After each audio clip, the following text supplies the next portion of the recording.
और आचार्य जी, सबसे बड़ी बात यह है कि जो भी जितने भी ये थे जो वीडियोस डाली गई थी, पता नहीं मुझे ये वर्ड कहने चाहिए कि नहीं, कि उनके इतने बड़े बड़े वो पूरा तिलक लगा हुआ था एंड ऑल। और फाइटर पायलट भी बन रही है महिलाएं। उन दिनों कोई दुश्मन देश आक्रमण कर दे तो लेडी फाइटर पायलट बोलेगी मैं नहीं जाऊंगी, मेरे पीरियड चल रहे हैं। चीजें चलती कि मंदिर नहीं जाना, मंदिर की किसी चीज को छूना नहीं है। घर में कम से कम पतियों को तो ये करना चाहिए। उनको तो सब पता होता है पीरियड वगैरह का, वही जाके बोले सुबह सुबह उठ चांद डालेंगे। नमस्कार आचार्य जी। आचार्य जी, अभी कुछ दिन पहले एक काफी प्रख्यात गायिका और कथावाचक हैं, जिन्होंने अपना एक इंटरव्यू दिया ऑनलाइन, और उसमें उन्होंने मासिक धर्म के ऊपर, स्त्रियों के मासिक धर्म के ऊपर अपने कुछ विचार प्रकट किए कि मासिक धर्म में स्त्रियां अशुद्ध नहीं होती हैं, और अगर वो स्त्रियां शुद्ध होती तो जो बच्चे पैदा होते हैं वो उसी रक्त स्राव से होते हैं, तो हम सभी भी अशुद्ध होते। दूसरी बात उन्होंने ये कही कि जब द्रौपदी जी को भरी सभा में लेके आया गया था तब वो रजस्वला थी, और अगर वो अशुद्ध होती तो कृष्ण जी उनकी सहायता ना करते।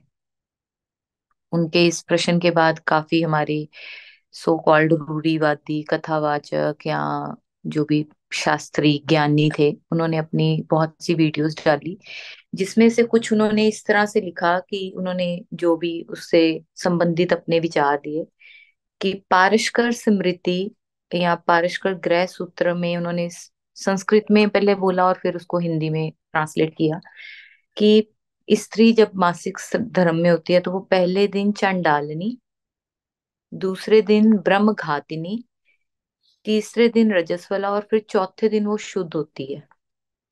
और जिस तरह बार बार रोगी रोगी को स्पर्श करने से रोग हो जाता है, उसी तरह रजस्वला स्त्री को देखने से दोष लगता है। फिर उन्होंने कुछ और बोला कि दांतों में छेद हो वो मूर्ख नहीं हो सकता, माथा चौड़ा हो वो कभी दरिद्र नहीं हो सकता, एक आंख का काना कभी साधु नहीं हो सकता, उसी प्रकार क्योंकि वो गायिका भी हैं, उसी प्रकार गाने वाली स्त्री कभी सती नहीं हो सकती। और वो कथावाचक भी हैं तो उसके बारे में भी उन्होंने शास्त्र से संबंधित अपने विचार प्रकट किए कि जो शास्त्रों में लिखा गया है कि पुरुष ऐसा कौन सा पाप है जो वो नहीं करता अगर वो पुरुष स्त्री के मुख से धर्म एवं शास्त्रों का श्रवण करता है।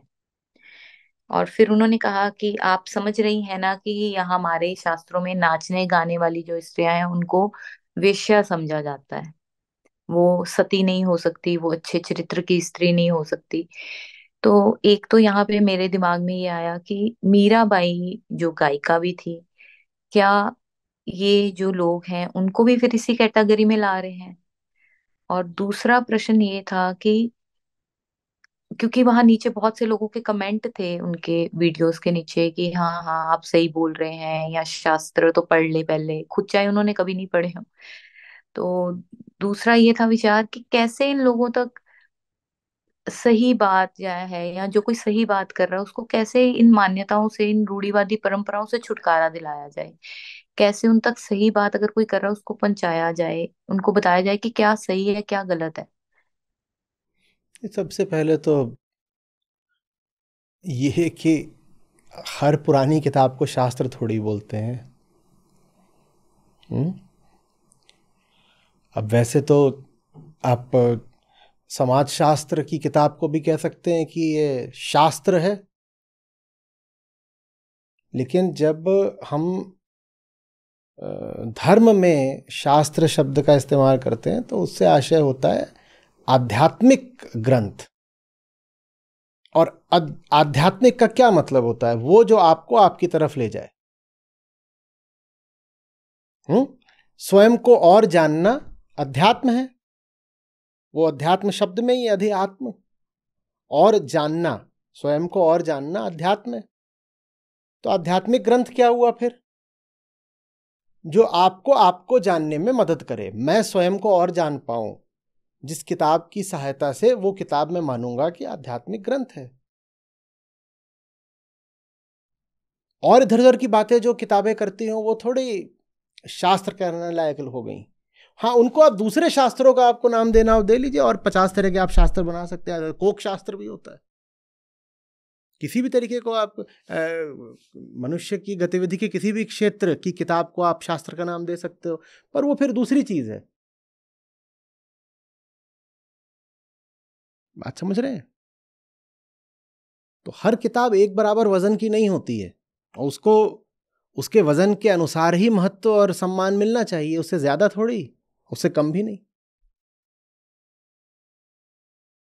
अगर हम अध्यात्म की बात कर रहे हैं तो सिर्फ वो पुस्तक शास्त्र कहलाने लायक योग्य है जिसमें अहम, आत्मा और प्रकृति की बात की गई है।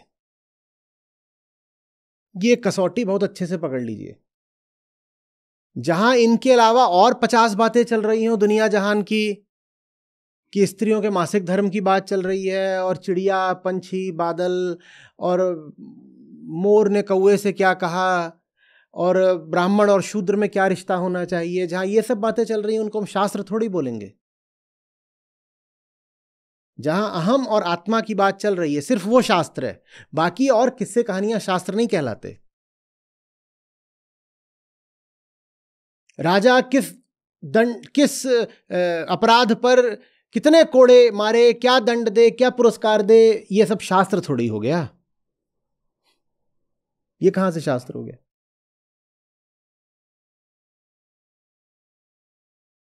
तो जो मूल भूल है वो तो यही है कि कोई भी पुरानी किताब लेके उसको शास्त्र बोलना शुरू कर देते हो। आत्मज्ञान की पुस्तक को ही शास्त्र कहा जा सकता है, उसके अलावा कोई भी किताब शास्त्र कहलाने योग्य नहीं है। क्योंकि अध्यात्म का मतलब ही है स्वयं को जानना। स्वयं को जानने के अलावा कोई बात हो रही है तो वो तो अध्यात्म शब्द की परिभाषा के ही विरुद्ध चली गई। वो शास्त्र कैसे हो गया? और इसीलिए, और मैं जो बोल रहा हूं वो कोई मेरी अपनी रचना, मेरी अपनी कल्पना बात नहीं है, मेरा कोई निजी सिद्धांत नहीं है। बहुत ये सीधी बात रही है, सब जानते रहे हमेशा से कि श्रुति शास्त्र कहलाती है, स्मृति साहित्य कहलाती है।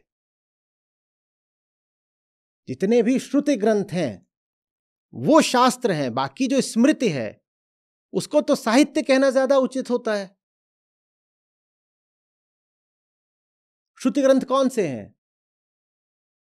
जो वेदों के दर्शन के ग्रंथ हैं वो श्रुति ग्रंथ कहलाते हैं। उपनिषदों को श्रुति बोलते हैं, और गीता भी चूंकि उपनिषदों की श्रेणी में रखी जाती है, गीतोपनिषद कह देते हैं, तो गीता भी फिर श्रुति हो गई। वेदांत सूत्र, ब्रह्म सूत्र, ये श्रुति हो गए। और आप पराशर स्मृति या याज्ञवल्क्य स्मृति या मनुस्मृति की बात कर रही हैं अभी यहाँ पे, ये स्मृतियां हैं। और स्मृति साहित्य में ये सब स्मृतियां भी आती हैं। ग्रह्य सूत्र आते हैं जिनकी आपने बात करी, धर्म सूत्र आते हैं, और सारे पुराण आते हैं, वो सब स्मृतियों में आते हैं भाई। उनका हवाला देके कुछ नहीं सिद्ध किया जा सकता। आप मनुस्मृति से कुछ लेके आएंगे तो यही पता चलेगा कि आज से इतने हजार साल पहले सामाजिक स्थितियां कैसी थी और उनमें क्या चल रहा था। तो वो इतिहास को आप जानना चाहते हो तो उसके लिए एक अच्छी किताब है, लेकिन उससे आप आज थोड़ी कुछ साबित कर सकते, ना आज आप उसको लागू कर सकते। कोई भी व्यक्ति ठीक दिमाग का ही थोड़ी कहेगा कि मनुस्मृति आज लागू कर दो। उसका अध्ययन अगर आप करें तो ये पता चल जाएगा कि किसी जमाने में, किसी समय पर, किसी जगह पर कैसी सामाजिक स्थितियां थी, ये पता चल जाता है उनसे।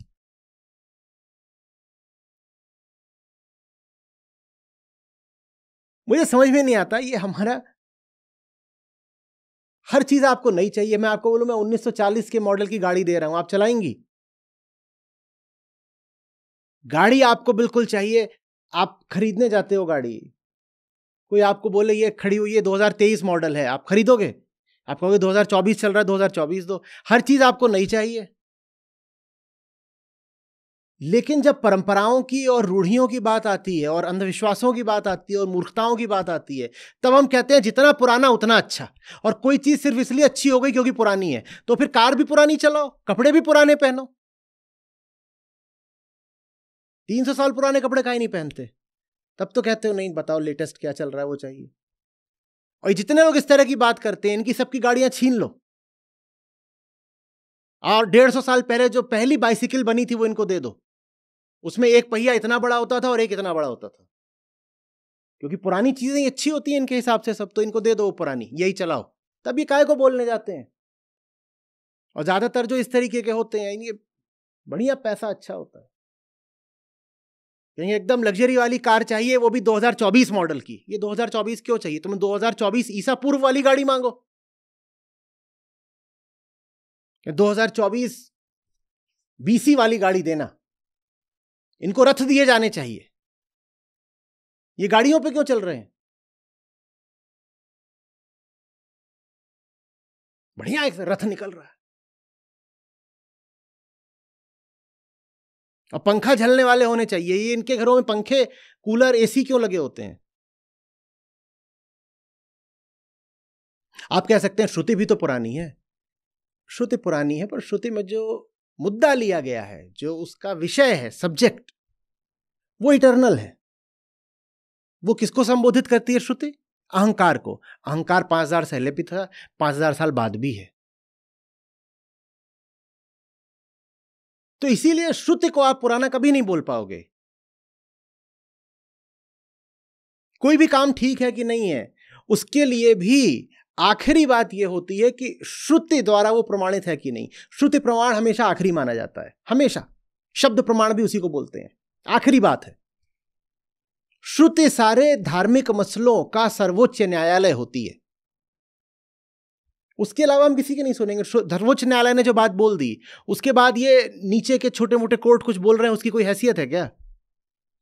सर्वोच्च न्यायालय ने बोल दिया कि महिला और पुरुष देह से अलग होंगे, चेतना से एक हैं, और देह का महत्व तो है नहीं, महत्व चेतना का है। जब सर्वोच्च न्यायालय ने यह बोल दिया, तो अब नीचे वाले कुछ बोलते रहे, उससे क्या फर्क पड़ता है? सनातन धर्म का सर्वोच्च न्यायालय है श्रुति, और श्रुति माने उपनिषद। उपनिषदों ने कह दिया कि जब हम किसी मनुष्य को देखते हैं तो ना हमें उसमें महिला दिखाई देती है ना पुरुष दिखाई देता है। हम जब किसी मनुष्य को देखते हैं तो हमें उसमें चेतना दिखाई देती है, बस।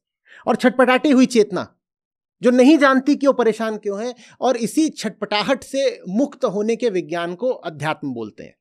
ये कह दिया उपनिषदों के ऋषियों ने। अब इसके बाद हमें और किसी किताब में क्या लिखा है पुरानी, हमें क्या करना है उसको पढ़ के? और इतना पुराना देश है, उधर कंधार से लेकर कामरूप तक, ऊपर तिब्बत से लेकर के नीचे लंका तक, कितने ही ग्रंथ लिखे गए होंगे। जितने मुंह उतनी बातें। आप लिखने से तो किसी को नहीं रोक सकते ना। और जो भी पढ़े लिखे लोग थे, उनको संस्कृत आती थी, संस्कृत में लोगों ने बातें लिख दी हैं। तो सारी जो पुरानी बातें, उनका एक बराबर थोड़ी महत्व हो गया।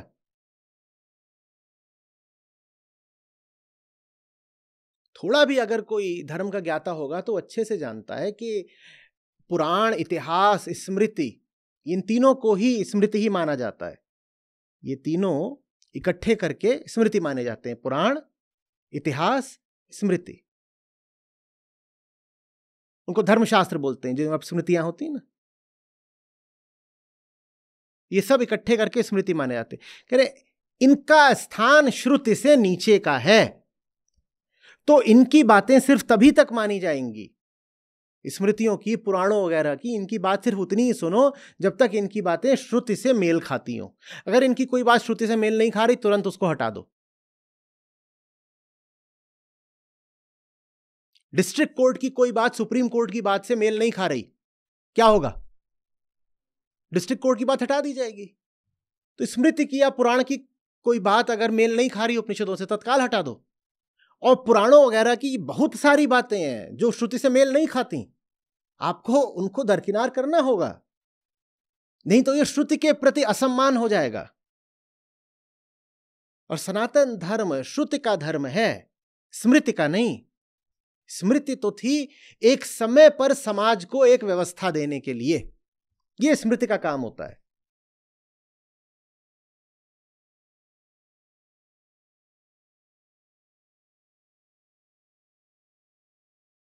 आ रही बात समझ में? अब वो मासिक धर्म के पहले दिन चांडालिनी होती है, ये होती है। उपनिषदों के ऋषि ये बात सुनते तो ऐसे माथा पकड़ के बैठ जाते, बोलते ये किस बुद्धि से ये सब बातें बोली हैं? ये बातें तो पढ़ने लायक ही नहीं होती हैं। आपका कोई हितैषी हो जो थोड़ा जानकार हो, विद्वान हो, आप उसके पास जाएं, आप कहें आपको अपनी आध्यात्मिक यात्रा शुरू करनी है, तो वो आपके हाथ में भगवत गीता देगा, कठोपनिषद देगा, अष्टावक्र गीता देगा। वो आपको ये सब बातें थोड़ी देगा पढ़ने को कि महिला घूंघट कितना लंबा निकाले और महिला को कितने कोड़े मारो अगर वो पर पुरुष से बात करती पाई जाए। ये सब बातें अध्यात्म में थोड़ी आती हैं। तो ऐसा ही है, इनका क्या महत्व है कि महिला अगर गाना गा रही है तो वो वेश्या हो गई? ये बात कोई उपनिषद बोलने वाला है? ये बात श्री कृष्ण बोलने वाले हैं? ये बात कोई सुलझा हुआ मन बोलने वाला है? ये सब बातें तो बीमार चित्त की उपज है सीधे सीधे। ये बोलने में डर कैसा? कोई महिला गाना गा रही है और आप उसको वेश्या बोलो और ये बात किसी किताब में लिखी हो, तो किताब किसी बीमार आदमी ने लिखी होगी। और आचार्य जी, सबसे बड़ी बात यह है कि जो भी जितने भी ये थे जो वीडियोस डाली गई थी, पता नहीं मुझे ये वर्ड कहने चाहिए कि नहीं, कि उनके इतने बड़े बड़े वो पूरा तिलक लगा हुआ था एंड ऑल, और वो पूरे एक उस तरीके से बात करते हैं कि आई एम सरप्राइज्ड कि कैसे बोल आई एम सकते हो आप ये सब। सरप्राइज्ड कि आपने कितनी रिकॉर्डिंग सुन ली, कितनी देख ली, कि उसके बाद आपको समय मिल गया वो सब देखने का। कहने वाले तो हर तरीके के होंगे और वो कहेंगे, किताबें भी हर तरह की लिखी गई हैं और वो लिखी जाती रहेंगी। आपने गीता समागम के सारे सुन लिए सत्र, आपने सारे रिफ्लेक्शन लिख लिए, आपने चिंतन मनन ध्यान निधिध्यासन सब कर लिया, समाधि में पहुंच गई कि आप वहां जाके पता नहीं किसको देख रहे हो, क्यों देख रहे हो। और इस तरह के लोग रहेंगे। समस्या ये नहीं है कि वो लोग हैं, समस्या ज़्यादा बड़ी ये होती है कि हम उधर पहुंच जाते हैं देखने सुनने के लिए। सर वो रील्स में पॉपअप होती हैं। तभी होती हैं जब वैसा पहले कुछ सुना होता है। रील का भी एक एल्गोरिदम होता है, वो आपको वही दिखाएगा जो आप पहले देख चुके हो। क्यों देखते हो आप ये सब? मत देखा करो ना। ये सब हुआ है मुझे तो पता भी नहीं है, किसने कहाँ क्या कर दिया, किसने क्या बोल दिया, कौन कथावाचक है, कौन गुरुजी है, किसने किस पे टिप्पणी कर दी, मुझे सचमुच नहीं पता है, एकदम नहीं जानता मैं। क्योंकि जो वो न्यूज चैनल है उसको मैं क्यों क्यों क्यों उस क्यों पे क्यों? कहीं आपका भी इंटरव्यू था तब। अरे तो वो तो मैं वहां घुसा होऊंगा कि उस न्यूज चैनल में जो लोग हैं उनको वहां से हटा सकूं।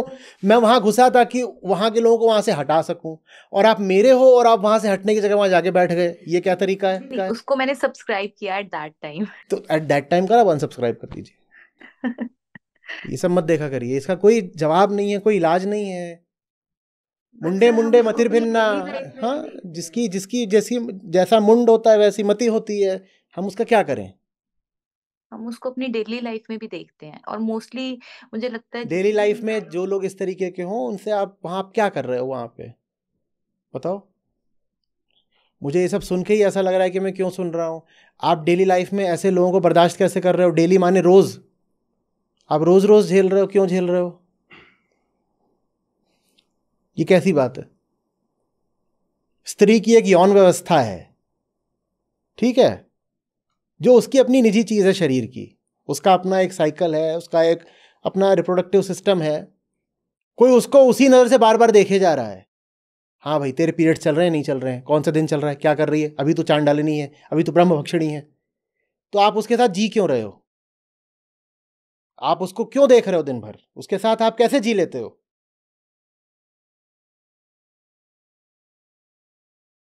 भाई, पुरुषों की भी अपनी एक यौन व्यवस्था होती है, उसके आधार पे कोई आके आपको चांडाल वगैरह बोले तो आप काहे को उस आदमी के पास रुकोगे? ये बर्दाश्त वगैरह करना भी ना एक गुनाह ही होता है। मैं नहीं कह रहा हूं कि सर फोड़ दो, लड़ जाओ, पर उपेक्षा करना तो सीखो।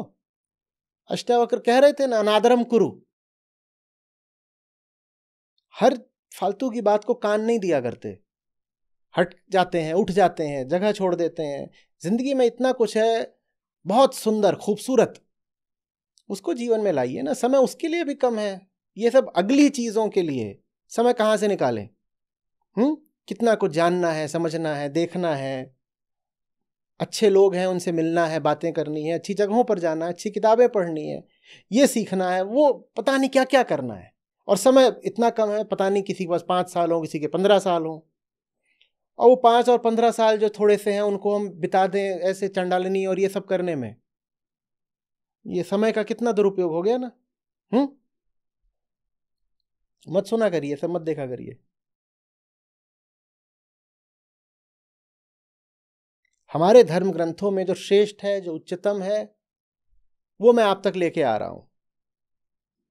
ठीक है? संतों की वाणी, ऋषियों का ज्ञान, उसके इधर उधर आपको बहुत भटकने की कोई जरूरत है नहीं।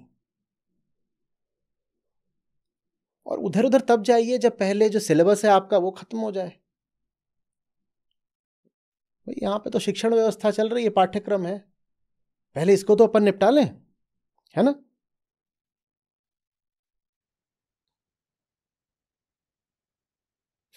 सर उन लोगों तक बात पहुंचाने की जरूरत पड़ती है ना जो हमारे अपने आसपास है।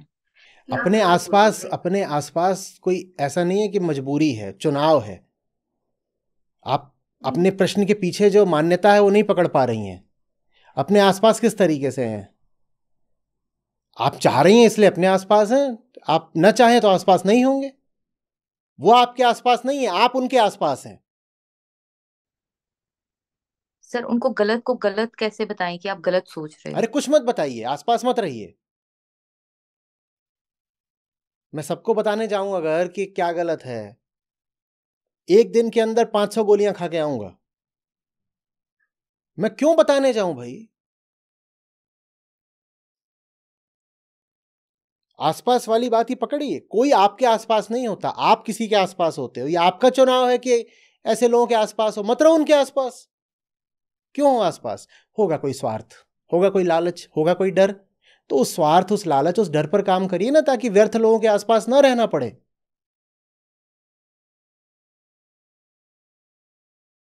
जिसने मूर्खता की और बेईमानी की ठान ली है उसको नहीं हराया जा सकता। आप मुझसे पूछ रही हैं उन्हें कैसे समझाएं, क्या तर्क दें? मेरे ही तर्क मैं ही नहीं समझा पाता, मैं आपको कौन सा नुस्खा दे दूं? अभी उस दिन देवी जी थी, उनसे बातचीत हुई। उन्होंने कहा कि वो गुरु जी की किताब थी कि मेंस्ट्रुअल उस साइकिल खराब हो जाएगा अगर शमशान जाओगी तो उनसे जो बातचीत हुई वो चैनल पर प्रकाशित हो गई। तो उस पर एक से एक बढ़िया तर्क आ रहे हैं। बोल रहे हैं देखो, शमशान में मुर्दा होता है, मुर्दा माने मांस, मुर्दे सारे कभी जलते नहीं पूरे, थोड़ा बहुत बचा रह जाता है कई बार। तो शमशान के आसपास होते हैं सियार, और सियार क्या होते हैं? मांसभक्षी। तो अगर वहां महिला जाएगी और उसके पीरियड्स हैं तो सियार को खून की गंध आएगी, तो सियार औरत को दौड़ा लेगा। और अभी उसके पीरियड चल रहे हैं तो उतना दौड़ भी नहीं पाएगी। तो औरत पे सियार चढ़ना जाए इसलिए उसको मना करा गया है। अब मैं इनको क्या जवाब दूं? कोई जवाब है इस बात का?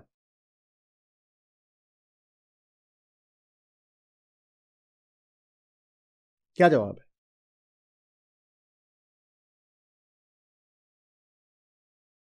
इनका तो यही जवाब है कि आसपास मत रहो भाई।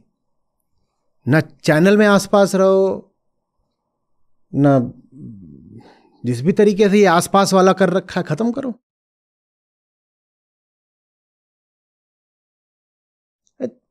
कॉमेडी की में अच्छा लगेगा ना, बढ़िया, कि वहां औरत गई थी और वहां सियार ताक लगा के बैठा था।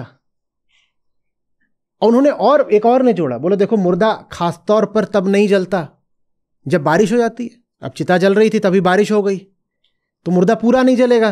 और बारिश हो जाएगी तो लोग आए तो और भग जाएंगे वो, कि बारिश हो रही है कहाँ खड़े रहे। लोग भग जाएंगे और उसी बारिश से मुर्दा पूरा जलेगा भी नहीं। सियार इसी ताक में बैठा हुआ है वहां पे। सोचो, इविल सियार। एक बार मन में कल्पना करिए, एकदम इतना कॉमेडी, इतना फनी है ये। एक खतरनाक सियार ऐसे बैठा हुआ है कि वो भी कब आया है? वो बारिश में, मानसूनी सियार। वो इसी चक्कर में है कि बारिश हो, और बारिश होगी जलाने वाले भग जाएंगे तो मैं मुर्दा बिल्कुल, क्या बोलते हैं उसको, पाड़ के खाऊंगा, जैसे पंजाबी में बोलते हैं। फिर बोले देखो जब बारिश होगी तो उसके अगर पीरियड चल रहे हैं तो जो सारा खून है वो साड़ी पे लग जाएगा, बारिश हो रही है। तो सियार को बस सूंघने से नहीं पता चलेगा, देख के भी पता चल जाएगा, क्योंकि मामला तो बारिश का ही है। अब वो आई है और पीरियड्स थे, बारिश हो गई तो खून साड़ी पे आ जाएगा। तो सियार सूंघ भले ना पाए, वो देख के जान जाएगा, तो सियार और जल्दी दौड़ाएगा। और अगर बारिश हो रही हो, भागेगी तो फिसल के गिरेगी। पीरियड्स पहले ही चल रहे थे, ऊपर से वो मिट्टी है वहां पे, वो फिसल के गिरेगी तो सियार चढ़ जाएगा। तो ये सारा काम सियार को मात देने के लिए किया गया है। सेंस ऑफ ह्यूमर तो अच्छा है, लेकिन उसके आगे हमें आपसे कोई नाता नहीं रखना साहब। सर ये भी बोलते हैं कि इसी बात से कि क्योंकि रजस्वला में स्त्रियां कमजोर होती हैं आत्मा में, तो जो शमशान में प्रेत आत्माएं होती हैं वो उन पे जल्दी अटैक करती हैं और उनके साथ जुड़ जाती हैं।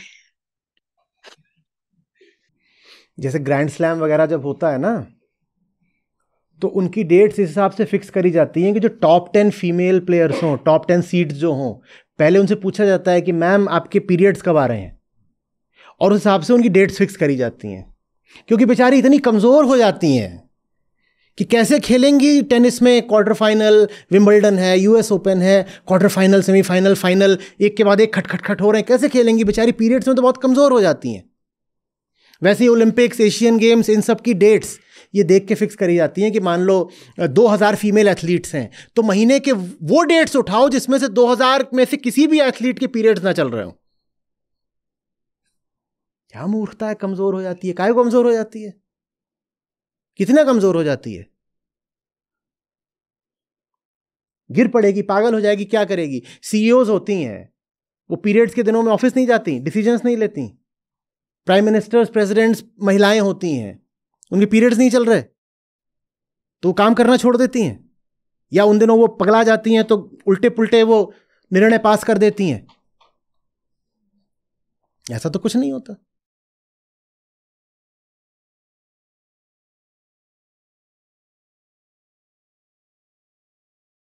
एक प्रोफेशनल एथलीट है, वो तो हर महीने ही कॉम्पीट कर रही है, वो कहां तक अपने पीरियड्स आगे पीछे करेगी कि वो तो, उनको तो खेलना है, हर स्थिति में खेलना है।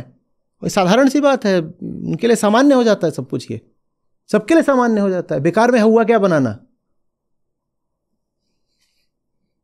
और इतना ही ख्याल है तो फिर यह भी ख्याल कर लो कि उसको पोषण कितना मिल रहा है, यह भी ख्याल कर लो उसको शिक्षण कितना मिल रहा है, यह भी ख्याल कर लो कि पब्लिक स्पेसेस उसके लिए सेफ कितनी है, कि रात में अगर वो निकलना चाहे तो उसको ट्रांसपोर्ट मिलेगा कि नहीं मिलेगा।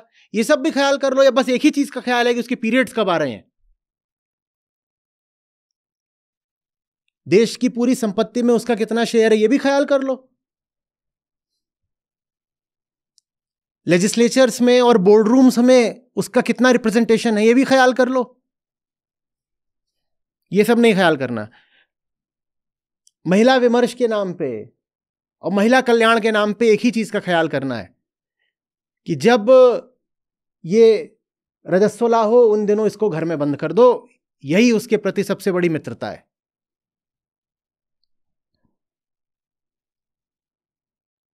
और जो ये लोको ड्राइवर्स बन रही हैं महिलाएं, तो उनके फिर ट्रेन भी बंद कर दो उनकी।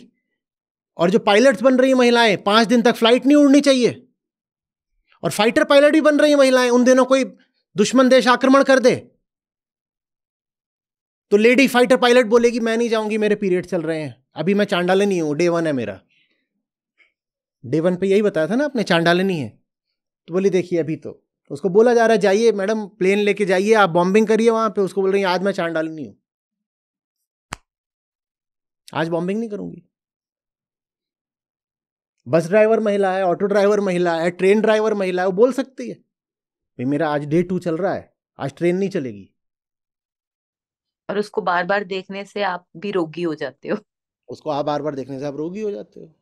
तो जो डॉक्टर्स हैं, जो लेडी डॉक्टर्स हैं, उनको उन दिनों में पेशेंट्स का ट्रीटमेंट नहीं करना चाहिए, क्योंकि अच्छा खासा आदमी भी रोगी हो जाएगा ऐसे डॉक्टर को देखने से। डॉक्टर खुद कह रहा है अरे मुझे देखोगे तो तुम रोगी हो जाओगे।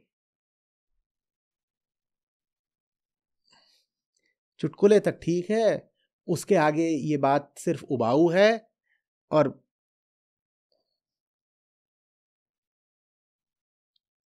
समय की बर्बादी। इक्वली पेनफुल भी है सर, क्योंकि पढ़े लिखे समाज में, शहरों में ये चीजें चलती कि मंदिर नहीं जाना, मंदिर की किसी चीज को छूना नहीं है, लाइक दैट। चलता है, इसका यही तरीका है। आपको जो करना है करिए ना। मैं आपको तो सर वो कर ही रही आपकी हूँ। बातें, आपको रोकने वाली चीज उनकी बातें नहीं है। आपको रोकने वाली चीज हमेशा आपका अपना कोई डर या कोई स्वार्थ होता है, उस पर काम करिए। और आपकी बात नहीं है, मेरी भी बात है। कोई भी दुनिया का पुरुष, कोई भी महिला अगर मूर्खता की बातों से रुक रहा है तो उसकी वजह बस ये होता है कि उस व्यक्ति के अंदर अपना कुछ डर या स्वार्थ है। नहीं तो कोई काहे को रुकेगा। क्लास में टीचर्स होती हैं, सोचो टीचर आकर के बच्चों से बोल रही है today just say good morning Chandalini.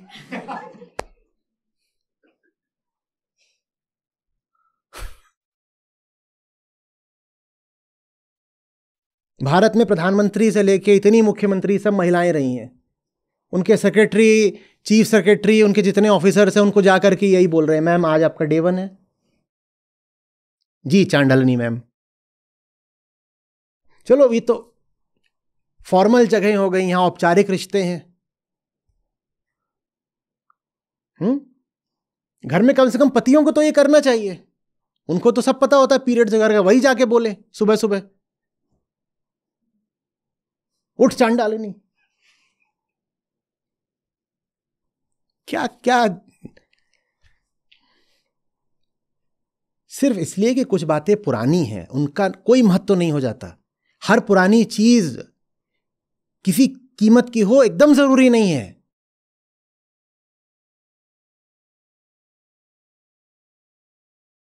एकदम 500 साल पुराना जो घर हो, जाइए उसमें रहिए, नींद भी नहीं आएगी, पता नहीं कब गिर पड़े अपने ऊपर। 500 साल पुराने कपड़े, चश्मा पहनिए। खाना भी वो खाओ ना जो 500 साल पहले बना था। आज क्यों बनाते हो, क्यों कहते हो ताजा लेके आओ?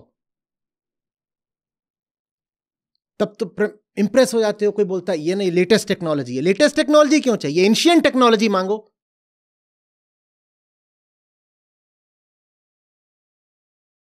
सेना वगैरह में भी क्यों कहते हो कि अति आधुनिक हथियार मिलने चाहिए उनको? बोलो इन्हें अति प्राचीन हथियार दिए जाए। गंडासे, कृपाण, तलवारें, गदा। पूरी भारतीय सेना को गदाओं की सप्लाई होनी चाहिए। सब जवान हमारे गदाएं लेके जा रहे हैं बॉर्डर पे।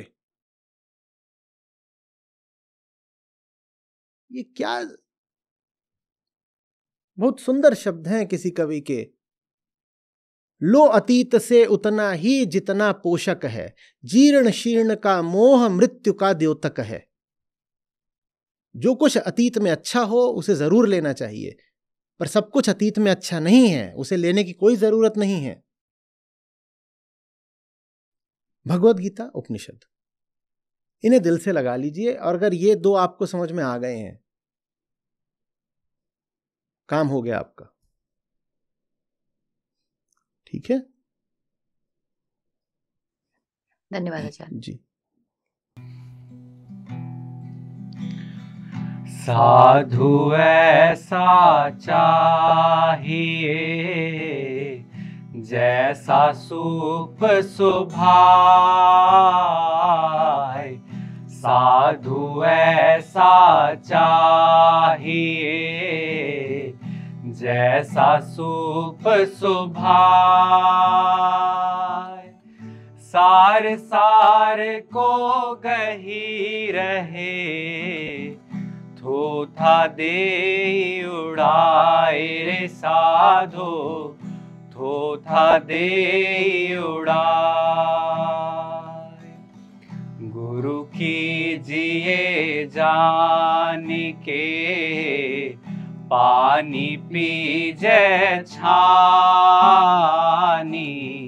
गुरु कीजिए जान के, पानी पीजे छानी। बिना विचारे गुरु करे, पड़े 84 खानी रे साधो, पड़े 84 खानी। राम बुलावा भेजिया, दिया कबीरा रोए। राम बुलावा भेजिया, दिया कबीरा रोए। जो सुख साधु संग में, सो वैकुंठ न होए रे साधो, सो वैकुंठ न हो। राम नाम कड़वा लगे, मीठा लागे दाम। राम नाम कड़वा लगे, मीठा लागे दाम। दुविधा में दोनों गए, माया मिली ना राम रे साधो, माया मिली ना राम। नमस्कार, मैं 2019 से आचार्य जी को सुन रहा हूँ। लाइव सत्र 2019 में ही मैंने स्टार्ट किया था बौद्ध स्थल में। तो मैं वैसे 10 साल से बहुत सारे गुरुओं को मैंने सुना है और सबसे कुछ न कुछ मेरे को मिला है। किसी के बारे में नेगेटिव कोई बात नहीं है, लेकिन आचार्य जी से जो मेरे को मिला है वो कहीं नहीं मिला है। वो सबसे अच्छी चीज़ मेरे को ये लगती है कि वो लाइफ का एक पर्पस देते हैं। तो मेरे को जो पर्पस मिला है वो एनिमल्स का मिला है। तो एनिमल लवर्स, आचार्य जी को सुनने के पहले एनिमल लवर्स के बारे में कोई बोलता था तो मेरे को मजाक सा लगता था, और अब मेरे लाइफ का ये पर्पस बन चुका है। ये मेरे हाथ में बहुत बड़ी पावर आ चुकी है। बहुत ज़्यादा बोलने की आदत नहीं है, तो इतने में वाणी को विराम दूंगा। Thank you.